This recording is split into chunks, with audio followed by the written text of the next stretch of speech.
Is your freezer a disorganized nightmare like mine was? These freezer storage hacks may just change your life.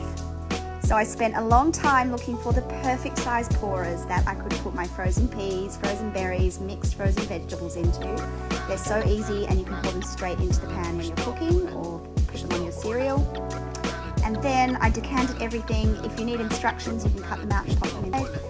And then I picked up these silicone reusable bags from Amazon for storing other frozen goods. Popping on some labels to make it all easy to see, and look at that. Looks amazing. Looks so much better, so organized. I can see everything. No annoying boxes or packets taking up space when they don't need to. And look, straight in the pan, one-handed pour, gotta love that. I keep all my cooked food in containers, and then everything that's frozen, I keep it in these bags. So much better, so much more organized. I can fit so much more